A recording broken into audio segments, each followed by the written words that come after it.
Once upon a midnight dreary, while I pondered weak and weary over many a quaint and curious volume of forgotten lore, while I nodded, nearly napping, suddenly there came a tapping, as of someone gently rapping at my chamber door. "'Tis some visitor," I muttered, tapping at my chamber door. Only this, and nothing more. Ah, distinctly I remember it was in the bleak December, and each separate dying ember wrought its ghost upon the floor. Eagerly I wished the morrow, vainly I had sought to borrow from my books surcease of sorrow, sorrow for the lost Lenore, for the rare and radiant maiden whom the angels name Lenore, nameless here forevermore. And the silken, sad, uncertain rustling of each purple curtain thrilled me, filled me with fantastic terrors never felt before, so that now, to still the beating of my heart, I stood repeating, "'Tis some visitor entreating entrance at my chamber door. Some late visitor entreating entrance at my chamber door. This it is, and nothing more."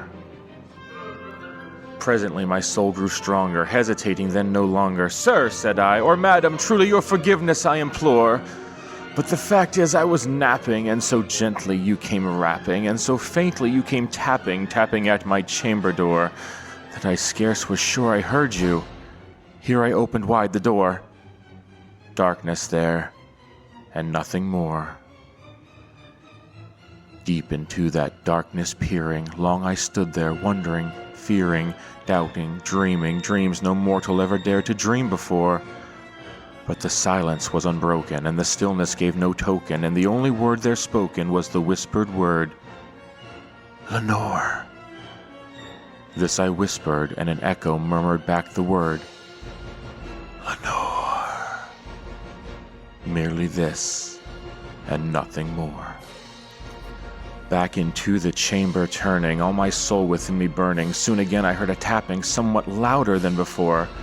"Surely," said I, "surely that is something at my window lattice. Let me see then what thereat is, and this mystery explore. Let my heart be still a moment, and this mystery explore. 'Tis the wind, and nothing more."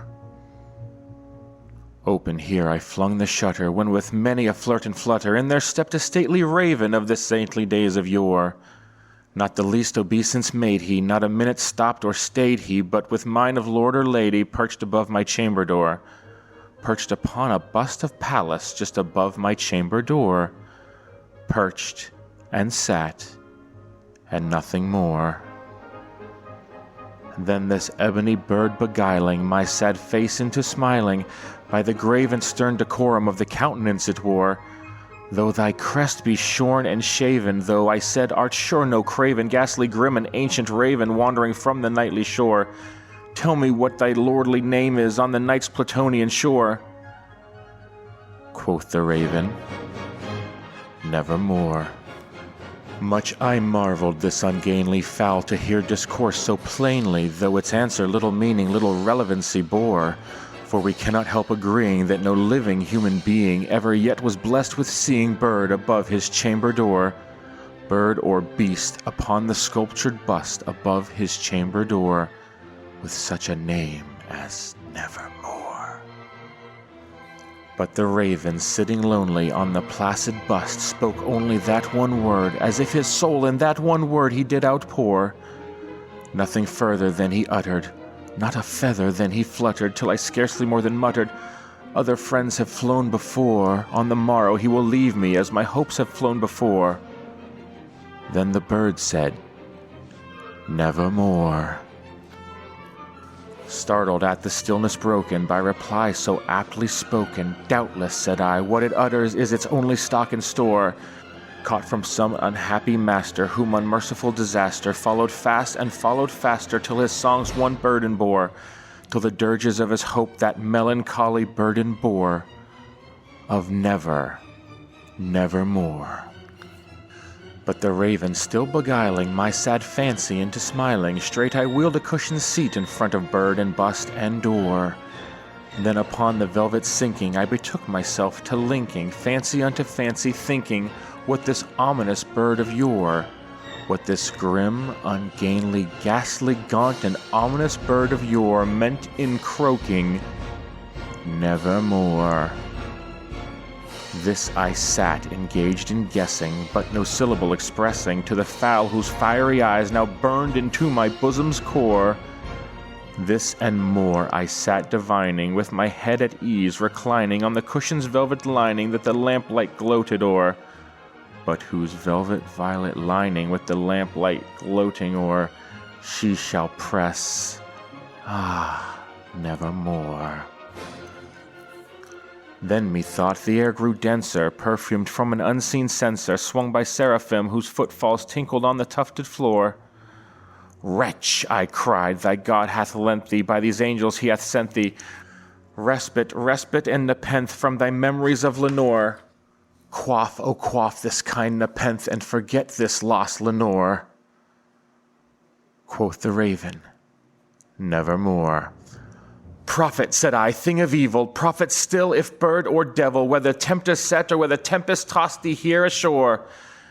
Desolate, yet all undaunted, on this desert land enchanted, on this home by horror haunted, tell me truly, I implore, is there balm in Gilead? Tell me, I implore." Quoth the raven, "Nevermore." "Prophet," said I, "thing of evil, prophet still, if bird or devil, by that heaven that bends above us, by that God we both adore, tell this soul with sorrow laden, if within the distant Aidenn it shall clasp a sainted maiden whom the angels name Lenore, clasp a rare and radiant maiden whom the angels name Lenore." Quoth the raven, "Nevermore." "Be that word our sign in parting, bird or fiend," I shrieked, upstarting, "get thee back into the tempest and the night's Plutonian shore. Leave no black plume as a token of the lie thy soul hath spoken. Leave my loneliness unbroken, quit thy bust above the door. Take thy beak from out my heart and take thy form from off my door." Quoth the raven, "Nevermore." And the raven, never flitting, still is sitting on the pallid bust of Pallas just above my chamber door. And his eyes have all the seeming of a demon's that is dreaming, and the lamplight o'er him streaming throws his shadow on the floor. And my soul from out that shadow that lies floating on the floor shall be lifted nevermore.